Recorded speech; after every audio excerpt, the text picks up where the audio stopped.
자, 인사하겠습니다. 안녕하십니까. 자, 이번 시간에는 동일출판사 우리 전기산업기사 2016년도 제1회 전기희귀 문제풀이를 시작하도록 하겠습니다. 작년에 이어서 역시나 또 올해도 제가 어김없이 출연이 됐네요. 우리 교재 2016년도 1회 문제를 한번 볼 건데 페이지가 보니까 21페이지 이렇게 돼 있네요. 예, 2010년도 1회 기출문제 가지고 산업기사 21페이지 이렇게 되어 있습니다. 자, 41번부터 한번 살펴보도록 할게요. 자, 41번에 보시면 교류 정류자 전동계 설명 중 틀린 거 물어봤는데 우리 일단 기본적으로 정류작용을 한다 그러면 교류를 직류로 바꿔주는 어떠한 장치가 있어야 된다라는 거예요. 그래서 정류작용은 별도의 정류장치에 의해서 정류를 하니까 틀린 걸 물어봤는데 정답은 1번으로 보여집니다. 정류작용은 직류기와 같이 간단히 해결된다고 그랬는데 간단하진 않을 거고요. 별도의 정류장치에 의해서 정류를 하기 때문에 1번이 틀린 답이 되겠습니다. 나머지는 한번 읽어보시면 되겠고, 그 다음에 이제 넘어가서 42번 문제 한번 또 살펴보도록 하겠습니다. 42번 보시면 분권 전동기의 계좌 저항을 운전 중에 증가시키면 어떻게 됩니까? 물어봤는데 일단은 직류기의 회전수의 공식을 써보면 회전수 공식은 기계적인 상수 K에다가 파이분의 2 이렇게 쓸 수가 있고요. 만약에 회전수의 계산 문제 형태가 나온다 그러면 60을 곱해서 RPM으로 표현을 해주면 될 것 같습니다. 이때 자속 파이는 계좌 전류와 똑같다고 볼 수 있겠고, 계좌 전류라는 것은 계좌 저항 RF분의 V 이렇게 쓸 수 있을 거니까 계좌 저항이 증가됐다고 그랬죠? 지금 문제 조건에. 그래서 운전 중에 계좌 저항이 증가하면 그렇습니다. 계좌 전류는 감소가 될 거고요. 역시나 자속 파이 또한 감소가 될 것이고 반비례 관계에 의해서 회전수는 증가가 되겠다라고 보시면 되겠습니다. 그렇다면 계좌 저항을 증가시켰을 때 회전수는 어떻게 됩니까? 속도는 어떻게 됩니까? 증가한다. 답이 되겠네요. 그래서 정답은 몇 번에 있냐면 4번이 될 것이고, 요 문제에서 기출문제에 3가지 문제를 다 알려드린 건데 42번은 이제 기출문제 3가지 문제 형태 중에 첫 번째 문제 형태라고 보시면 되겠고, 두 번째 형태의 문제는 바로 얘입니다. 계좌 전류가 감소했을 때 회전수는 어떻게 됩니까? 속도는 증가한다. 회전수는 증가한다. 그 다음에 세 번째 형태 문제는 자속이 감소했을 때 회전수는 어떻게 됩니까? 증가한다. 그래서 기출문제의 세 문제 형태의 모두 정답은 증가한다가 답이 되겠습니다. 이렇게 하나 알아두시면 되겠고, 그 다음에 이제 43번 문제를 한번 살펴볼 것인데 43번 문제에는 역류를 80% 줬고요. 뒤짐이라고 했죠. 그 다음에 전부하 운전 중인 삼상 100kV 3000에 200V 변압기에 저압측 선전류의 무효분은 몇 암페어냐고 물어봤습니다. 그래서 저압측의 무효분이니까 저압은 몇 차측을 얘기하는 거예요? 2차 측을 얘기하는 거죠. 고압측, 저압측. 우리가 일반적으로 이렇게 얘기할 거니까. 그러면 일단 정격값을 먼저 구해야 되는데, 정격값이라는 것은 이제 피상전력을 얘기하는 거고요. 피상전류, 피상전압, 피상용량, 정격 용량을 얘기한다라고 보시면 됩니다. 삼상이라고 했으니까 공식은 로토3 V분의 P 이렇게 들어갈 거고요. 무효분이라고 했으니까 여기에다가 사인 세타를 적용을 해주면 되겠습니다. 만약에 유효분을 물어봤다 그러면 코사인 세타가 적용이 될 거고요. 무효분을 물어보면 사인 세타가 적용된다라고 보시면 될 것 같아요. 자, 그래서 그대로 집어넣으면 로토3에 V분의 P인데 전압도 사실은 몇 차예요? 그렇죠. 2차가 전류가 이제 궁금한 거니까, 저압측의 전류 2차가 궁금한 거니까 전압도 이제 맞춰줘야 되겠죠. 그래서 2차 전압을 넣어주는 것을 원칙으로 보시면 됩니다. 그래서 200V 넣어주면 되겠고, 용량 P는 얼마야? 100kV. 그러면 100 곱하기 10의 3승 이렇게 잡아야 되겠네요. 그러면 단위가 이제 VA로 나오겠죠. 그래서 200V VA, VV 날리면 단위가 기본 단위 암페어로 나오겠다라고 보시면 돼요. 그래서 역률이 코사인 세타를 얘기하는 거니까 80%라고 본다면 사인 세타는 0.6, 60%가 되겠어요. 그래서 0.6을 곱해주면 값이 나옵니다. 그래서 얼마 나오냐면 얘가 계산기를 두들기게 되면 173.2A가 나오는데 요거를 우리는 어떻게 쓸 수도 있어요. 100루트 3 이렇게 쓸 수도 있겠네요. 그래서 100루트 3을 찾으면 3번이 답이 되겠습니다. 여기까지 했고요. 그 다음에 이제 44번 볼 건데 44번 문제는 건선형 유도 전동기에서 2차 저항을 변화시켜서 속도 제어를 하는 경우에 최대 토크를 물어봤는데 2차 저항이 변하면 비례추의 원리에 의해서 슬립과 2차 저항은 비례 관계가 성립이 될 거고요. 그때의 최대 토크 값은 항상 일정하다, 변하지 않는다. 이런 형태라고 보시면 됩니다. 그래서 앞에 문제 형태에서도 몇 번 얘기를 했을 거고요. 항상 일정. 그 다음에 뭐 불변, 변하지 않는다. 이런 것들이 이제 다 우리 최대 토크를 물어봤을 때의 답안이 되겠습니다. 변하지 않는다. 그래서 이제 시험 문제는 비례추의 원리에 의해서 2차 저항이 예를 들어 2배 커지면 슬립이 몇 배 커집니까? 똑같이 2배입니다. 그래서 슬립이 2배, 2차 저항이 2배 증가하면 슬립이 2배. 최대 토크는 몇 배가 증가합니까? 그러면 2배가 아니고요. 항상 일정하다, 불변, 변하지 않는다. 이렇게 잡아주시면 될 것 같아요. 그래서 정답은 몇 번이 있냐면 1번이 되겠습니다. 1번. 그 다음에 이제 45번으로 가는데 45번은 슬립의 범위를 물어보고 있죠. 전동기, 삼상유도 전동기로서 작용하기 위한 슬립의 범위를 물어보고 있네요. 우리 이제 슬립의 범위를 보게 되면 4가지 정도를 보시면 돼요. 슬립의 범위. 종류가 4가지 정도가 있다고 보시면 됩니다. 첫 번째는 누구냐면 전동기 일대의 슬립의 범위가 되겠고요. 두 번째는 발전기 일대. 하나로 추가로 알려드린다 그러면 전원을 공급한 입장에서 회전하는 건 전동기니까 단독 운전이 불가능할 거고요. 반대로 발전기는 지가 스스로 회전할 수 있기 때문에 단독 운전이 가능하다라는 특징도 알고 계시면 좋을 것 같습니다. 그 다음에 세 번째는 이제 제동기, 역상기가 들어가죠. 얘는 이제 3상 중 2상의 접속을 반대로 접속하여 제동한다. 제동기, 역상기라고 보시면 됩니다. 하나 더 추가하면 얘는 유도기에 나오는 얘기는 아닌데 우리 슬립이 나오면 슬립의 범위가 나오면 그 교류 정류 자기 쪽에서 3상 서브모터가 있는데 거기에서도 그 슬립의 범위를 물어보니까요. 여기서 정리를 하고서 들어가도록 하겠습니다. 네 번째는 답으로 외우시면 좋을 것 같아요. 추가로. 그래서 전동기의 슬립의 범위는 항상 0보다 크고 1보다 작은 범위다 라고 보시면 되겠고요. 발전기는 항상 0보다 작다. 즉 마이너스의 범위를 가지고 있다라는 겁니다. 제동기, 역상기는 1보다 크고 2보다 작은 범위가 되겠고 3상 서브모터는 외우시면 되는데 0.2보다 크고요. 0.8보다 작습니다. 그래서 하나 좀 답으로 외우시면 좋을 것 같아요. 전동기의 슬립 범위가 왜 이렇게 나오냐면 우리 슬립 공식의 첫 번째를 보게 되면 NS분의 NS-N 이렇게 쓸 수가 있는데 항상 자개의 힘을 이용해서 NS 동기속도입니다. 자개의 힘을 이용해서 원판의 회전수를 갖다가 돌려줄 거니까 자개가 항상 크다라고 보면 됩니다. 부등호 표시가 이렇게 들어갈 거야. NS가 빠르고 N이 느리다 이렇게 얘기할 수 있는데 얘가 1이라고 놓으면 얘는 느리니까 0. 얼마 정도가 될 거 아니에요. 정확히는 모르겠지만 슬립의 크기에 따라서 달라지는데 얘가 1일 때 얘는 0. 얼마가 되니까 범위는 항상 0보다는 크고 1보다는 작은 범위에 들어간다 라고 보시면 됩니다.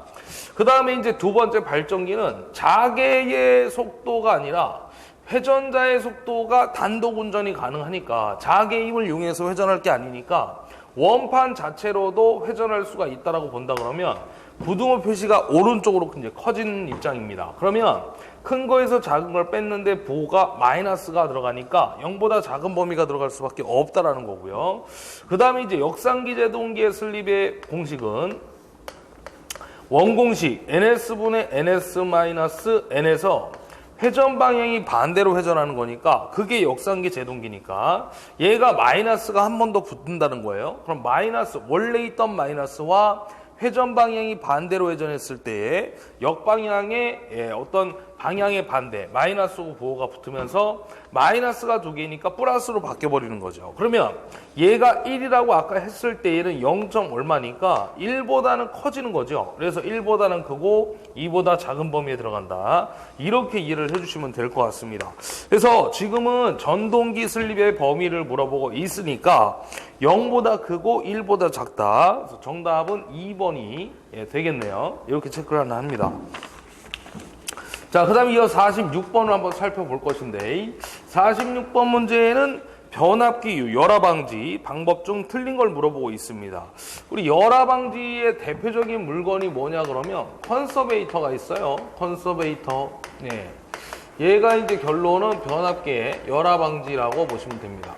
그럼 이 열화 방지를 왜 해줘야 되느냐? 온도 차에 의한 수분이 발생되는데 변압기 깡통은 철심에다 이제 코일을 감고요. 그 안에 절연유를 갖다가 집어 넣는 건데 그 절연유 안에 온도차로 인해서 변압기의 온도차로 인해서 그 수분이 발생되면 수분이 그 절연유와 섞일 수는 없지만 그 절연유의 상태가 절연 내력이 떨어지거나 침식작용이 발생되거나 이런 영향에 의해서 열화가 발생이 된다는 거죠. 열이 이제 점점 올라간다 그 얘기입니다. 그래서 그거를 막아주기 위해서 컨서베이터를 설치하는 것인데 또 하나의 방지법으로는 뭐가 있냐면 컨서베이터 말고 흡착제 방식이 있습니다. 흡착제 방식.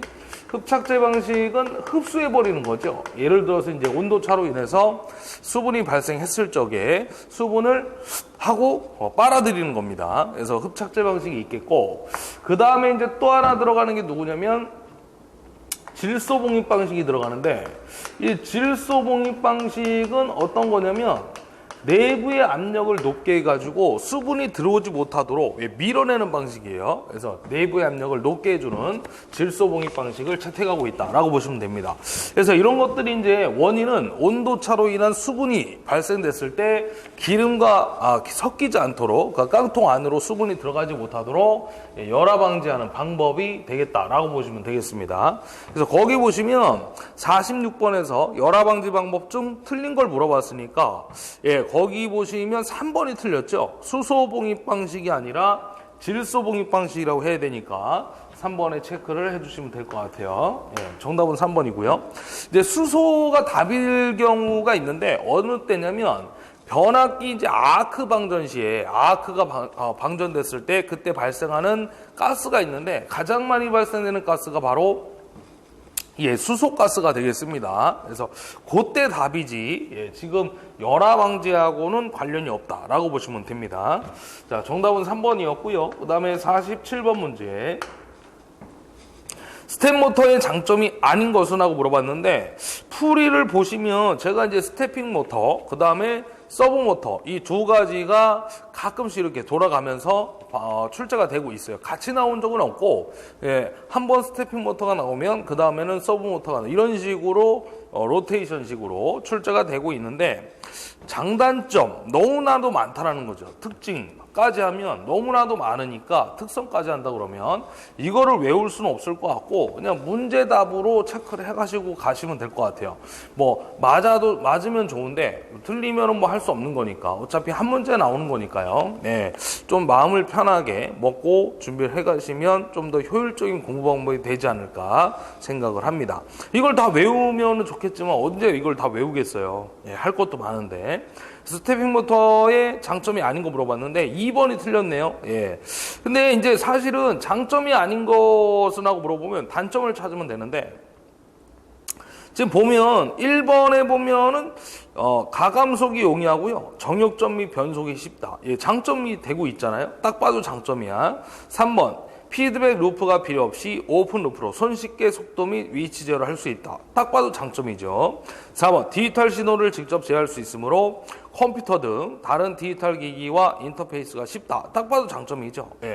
이게 어떻게 장점입니까? 상식적으로 보자는 얘기죠. 상식적으로 보면 누구나 알 수 있듯이 장점이구나 알 수 있는데 2번은 장점이 아니죠. 왜 그러냐면 위치 제어를 할 때 각도 오차가 있고 누적된다. 좋은 얘기가 아니잖아요. 예, 그래서 이거는 장점이 아니라 단점인데 사실은 이제 정확히 얘기를 한다 그러면 위치 제어를 할 때 각도 오차가 있는 게 아니라 적고요. 누적이 되지 않는다라고 하는 게 맞습니다. 장점이 있다라는 거죠. 근데 그 장점을 반대로 표현해 놨으니까 단점을 얘기하고 있죠. 그래서 2번이 틀린 얘기가 되네요. 내용 자체도 틀렸고 47번의 답은 2번입니다. 그래서 제가 이런 식으로 조금 상식선에서 좀 찾아봤는데 잘 보면 찾을 수 있는 문제들도 있다라는 거예요. 내용을 전혀 모른다 하더라도.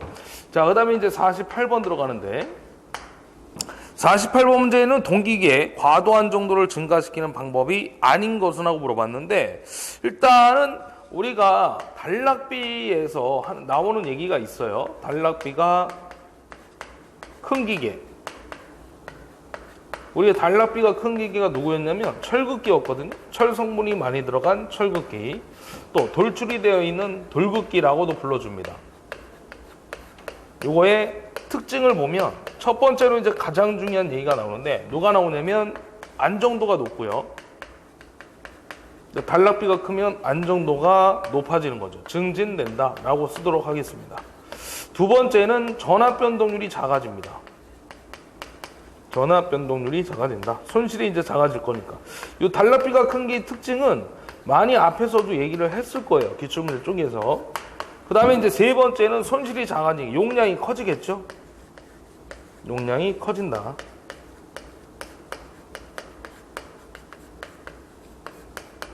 예, 간단하게 이렇게 쓰겠습니다. 그 다음 네 번째는 효율이 떨어집니다. 효율이 나쁘다. 왜 효율이 나쁩니까? 라고 한다 그러면 우리 이제 손실 중에 전체 손실 중에 50% 이상을 차지하는 손실이 바로 누구냐면 철손이거든요. 그래서 얘는 철 성분이 많이 들어가 있기 때문에 비철극기에 비해서 효율이 나쁘다는 하나의 단점이 있습니다. 다섯 번째는 문자로 씁니다. 동기 임피던스가 작다라는 거예요. 그래서 동기 임피던스에는 L 성분이 존재할 거니까 L 값이 감소하면 동기 임피던스, 동기 리액턴스 값들이 작아진다라는 거죠. 그래서 손실이 작아지고 안정도가 올라가고 단락비는 커진다라고 보시면 됩니다. 자, 그러면 이제 48번에서 답을 찾을 수가 있는데 안정도를 증가시키는 방법이 아닌 거라고 한다 그러면 리액턴스의 값, 임피던스의 값, 리액턴스의 값은 작아져야 되잖아요. 예, 작아져야 되는데 거기 2번에 보면 동기와 리액턴스를 크게 한다고 했으니까 답이 틀렸죠. 아닌 거 물어봤으니까. 그래서 2번이 정답이 되겠습니다. 동기 임피던스는 작아야 안정도가 올라가고 단락비가 커지는 거니까 그렇게 이해를 하시면 될 것 같아요. 자, 이어서 이제 49번 넘어가는데 49번 문제는 전기자 반작용이 나오고 있네요. 예, 직류기의 전기자 반작용이란 전기자 권선에 흐르는 전류로 인하여 생긴 자속이 무엇에 영향을 주는 현상인가 이렇게 물어봤는데 일단은 전기자 반작용은 기사 쪽에 제가 이제 1회, 2회, 3회 2016년도 문제를 풀어봤는데 연속해서 출제가 된 파트고요. 1회, 2회, 3회가 역시나 산업기사 2016년 1회에도 출제가 또 한 번 되고 있습니다. 작년에 출제자분께서 이쪽 파트를 아주 좋아했던 것 같습니다. 그래서 전기자 반작용은 어디 영향을 주냐면 일단 기본적으로 주자속에 영향을 주는 현상이고요. 주자속, 계자극. 이제 자속이 어차피 계자극에서 발생이 되는 거니까 또 자속에서 발생이 된다. 이렇게 보시면 되겠습니다. 주자속에 영향을 주는 현상이다. 이렇게 얘기할 수가 있겠고 한 가지 더 말씀을 드린다 그러면 전기자 반작용의 원인이 있어요. 원인은 누구 때문이냐 그러면 바로 전기자 전류에 의해서 전기자 반작용이 발생된다. 이렇게 보시면 됩니다. 자, 첫 번째 영향에서 제가 방지법까지 정리를 해드릴 건데 어떤 영향이 있습니까? 그러면 첫 번째로 편자작용이 발생이 될 거고요. 자속이 한쪽으로 쏠리는 현상인데 편자작용에 의해서 중성축이 이동이 됩니다. 그래서 중성축이 이동이 되면 브러쉬를 갖다가 이동시켜야 될 것이고 그 브러쉬의 이동 방향은 이제 두 가지 방향으로 나눠지겠죠. 발전기와 전동기의 방향으로 쪼개집니다. 그래서 발전기는 회전 방향, 전동기는 회전 반대 방향으로 이동을 시켜주면 되겠네요. 그 다음에 이제 두 번째로 가게 되면 감자작용이 발생되죠. 자속이 감소하는 감자작용이 발생합니다. 그래서 자속이 감소하면 기전력이 감소가 될 거고요. 발전기의 용량 출력 또한 감소가 된다라고 보시면 됩니다. 그 다음에 세 번째는 아크에 의한 불꽃 섬락이 발생된다. 이 불꽃 섬락에 의해서 이제 정류의 파형곡선이 찌그러지는 거죠. 뭐 과정류가 됐든 부정류가 됐든 불꽃 섬락이 발생이 된다. 그래서 이러한 영향들을 없애기 위해서 두 번째 방지법이 들어가죠. 두 가지가 나오는데 누구냐면 첫 번째가 이제 보상권선이고요. 두 번째가 이제 보극이 되는 거죠. 보극. 이 둘 중에 효과적인 방법을 물어본다 그러면 보상권선이 효과적이다라고 보시면 되겠고, 보상권선은 어떻게 감냐 그러면 전기자권선, 전류의 방향과 반대로 감습니다. 네, 서로 상쇄를 시키기 위해서 이제 반대로 갔는데 이것만 좀 기억을 해주면 될 것 같아요. 정반대 전기자권선의 전류의 방향과 반대로 감습니다. 보극 설치 효과는 이제 전압차를 줄여서 양호한 상태에 정류를 얻기 때문에 전압 정류의 역할이다. 이렇게 연결을 시켜가지고 정리를 해놓으시면 됩니다.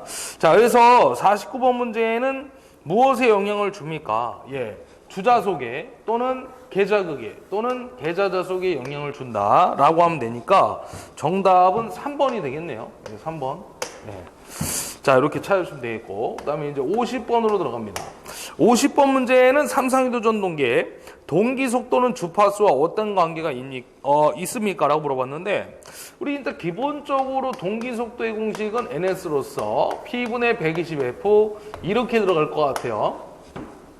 근데 이제 사실은 이 동기 속도는 동기 발전기에서만 나오는 건 아니고 그 유도기에서도 똑같이 이제 적용이 되는데, 실질적으로 우리 유도전동기, 동기전동기의 어떤 기동 방법에 의해서 또 달라진다라고 보시면 돼요. 그래서 우리 동기전동기는 유도전동기를 이용해서 기동하는 방식이 있으니까 자기동법이라든지 뭐 이런 것들이 있는데, 중요한 거는 이제 지금 이 동기속도 공식에서 뭘 물어봤냐면 주파수와 동기속도의 관계식을 물어보고 있어요. 그래서 동기속도와 주파수는 비례관계가 성립되고 있다는 거죠. 그래서 정답은 1번 체크를 해주시면 됩니다.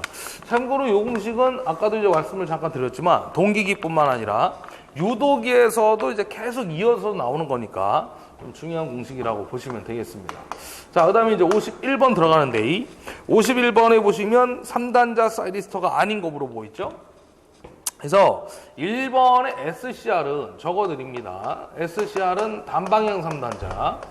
단방향이라는 것은 여러분들 뭐 짐작을 하시겠지만 한쪽 방향으로밖에 전류가 흐를 수밖에 없다라는 겁니다. 두 번째는 이제 GTO인데, 얘는 이제 게이트 턴 오프가 가능한 소자, 가장 높은 전압용으로도 사용할 수 있는 소자인데 똑같습니다. 단방향 3단자.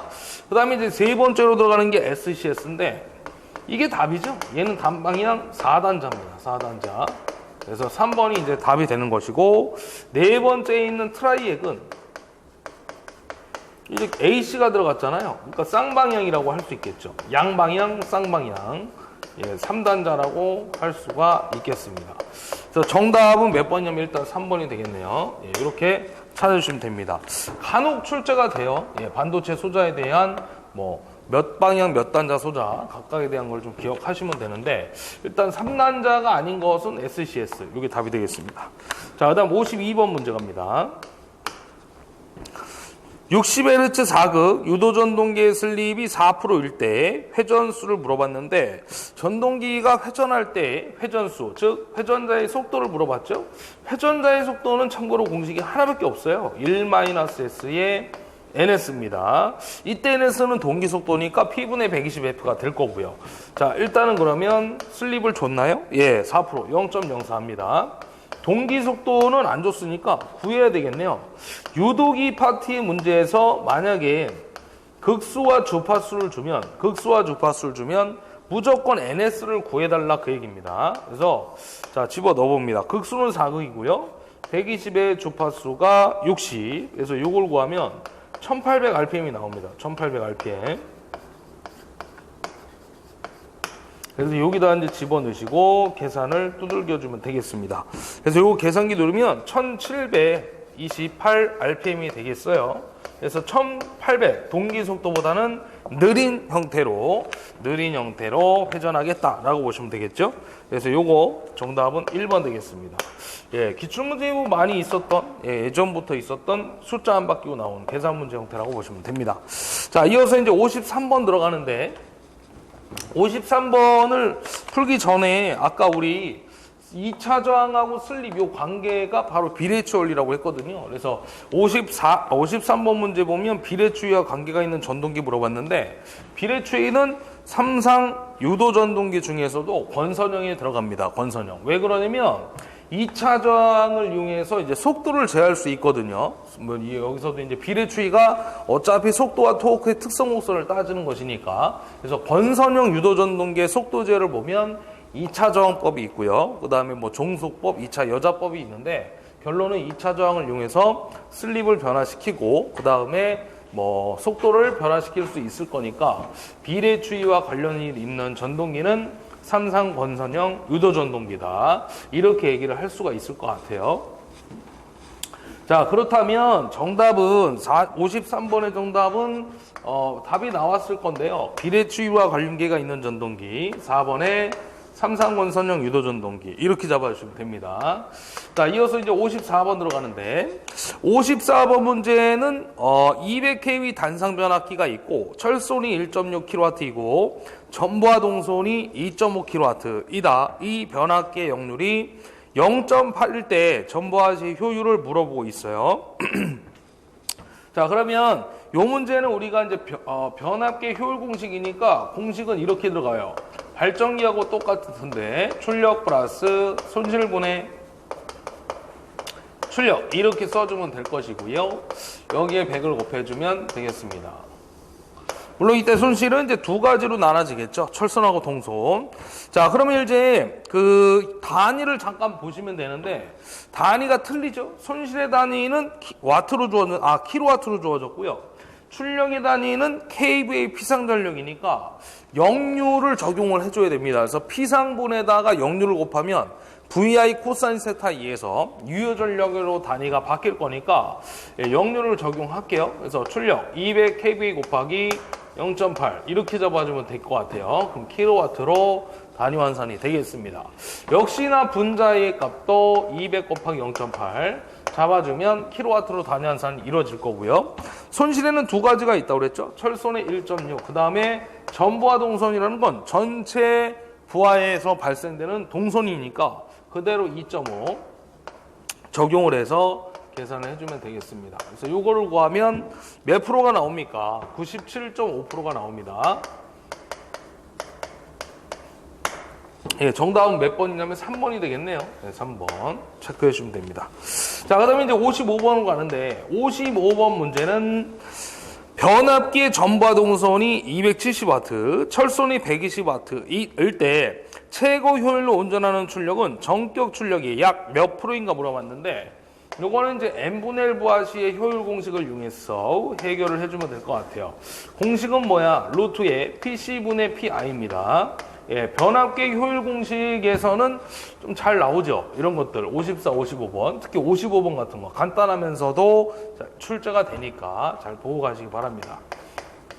우리가 예전에 한번 얘기했던 게 뭐였냐면 철손이 1, 동손이 2, 즉 1대1을 주고 곱하기 100을 하면 그때 70%가 나오는데 그 70%는 주상변압기의 효율이다라고 얘기를 해드렸을 거예요. 그래서 참고로 알아두시면 좋겠고, 자, 그러면 집어넣어보면 동손이 아까 270W 단위는 맞춰져 있으니까요.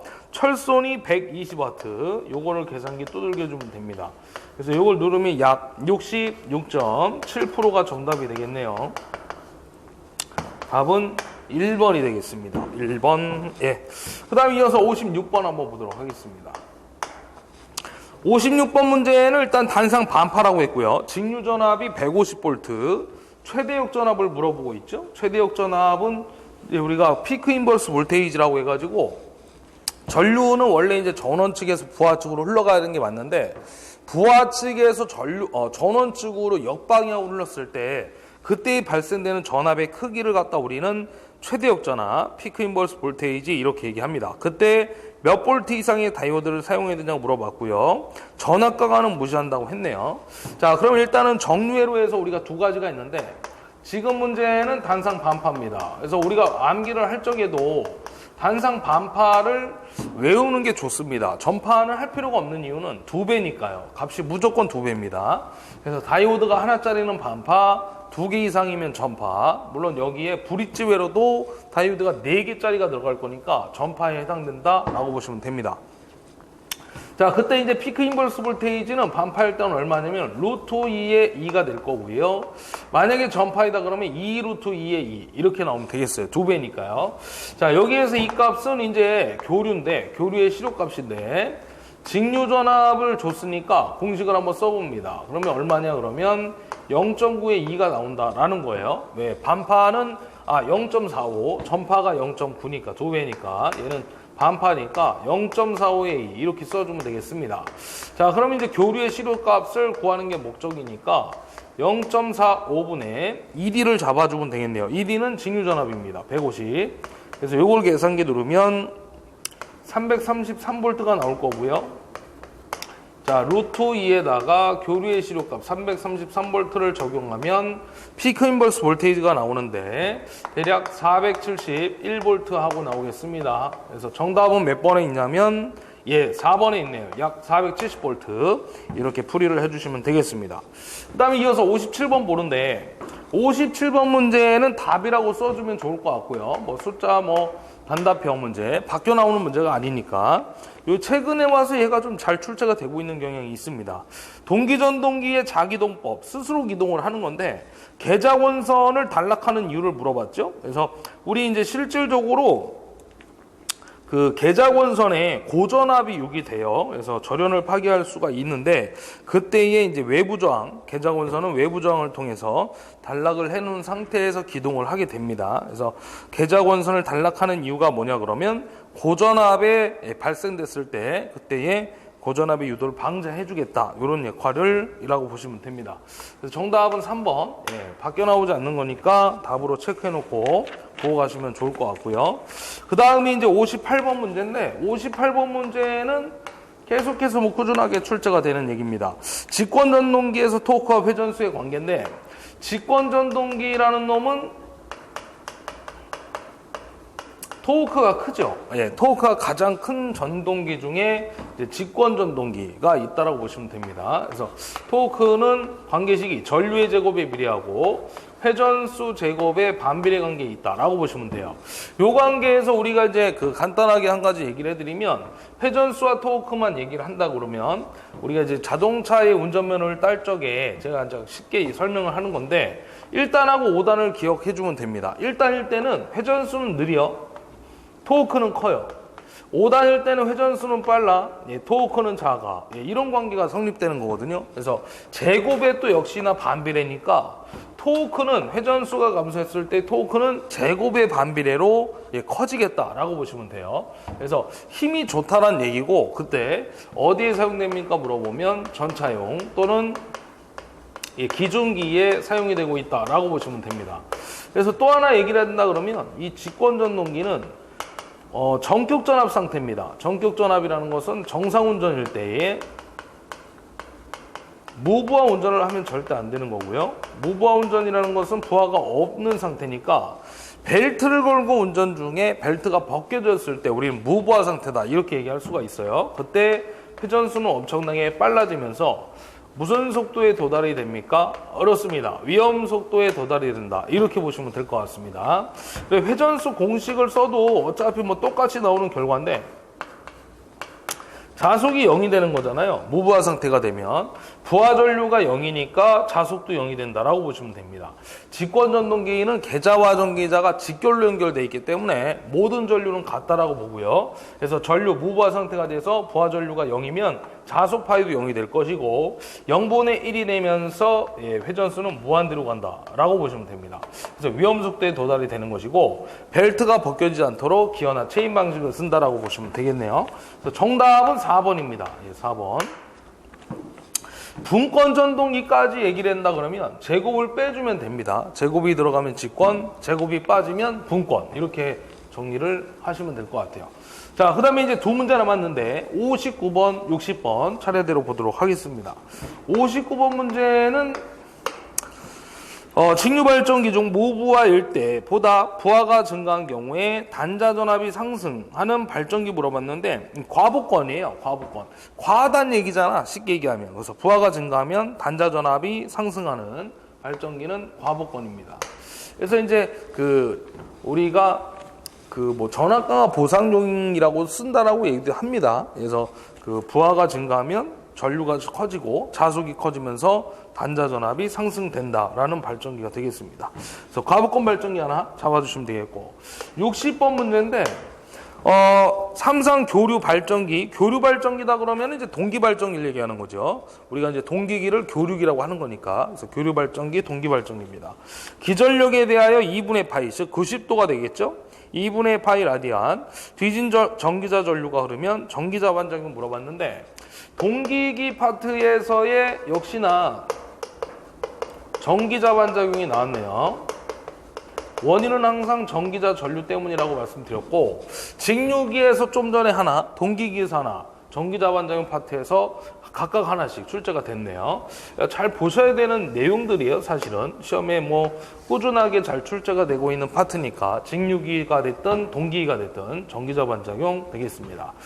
동기기는 이제 위상을 가지고 있는데 교류니까 위상은 이제 시계 반대 방향으로 회전을 할 것이고요.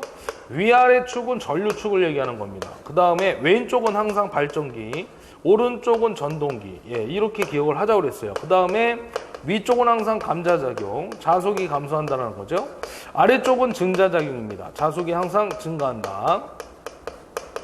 다른 말로 우리 뭐라고 돼 있냐면 자화작용이라고도 불렀어요. 자화작용. 자, 위상은 이제 항상 90도니까 신경 쓸 필요는 없고요. 항상 90도가 주어질 거니까. 자, 그러면 항상 이거 어떻게 해석하냐면 발전기가 주어지면 왼쪽에 점을 찍고 앞서 있다, 전류가 앞서 있다 그러면 위상이 같은 방향으로 갑니다. 그럼 아래쪽이니까 증자. 뒤질 때는 반대로 가야 되니까 감자. 이렇게 찾는 거예요. 전동기가 주어지면 오른쪽에 점을 찍고 위상이 앞서 있다 그러면 역시나 같은 방향의 감자. 뒤져 있다 그러면 아래 반대 방향의 증자. 이렇게 찾아주면 끝나는 겁니다. 그럼 일단 지금 문제는 발전기를 줬으니까 왼쪽에 점을 찍고요. 그 다음에 뒤진 전류라고 했으니까 위로 가요, 아래로 가요? 반대로 가야 되니까 위로 갑니다. 위쪽에는 감자작용이 있네요. 그래서 정답은 2번이 되겠습니다. 2번. 자, 이렇게 해서 정리를 해 놓으시면 되겠습니다. 이 외적으로 이제 뭐가 있냐면 횡축반작용이 있고요. 왼쪽에 있는 이 그림은 외우시는 게 좋습니다. 앞에서도 계속 얘기를 했던 거니까. 횡축반작용을 다른 말로 우리 뭐라고 하냐면 교차저하작용 이렇게 얘기하거든요.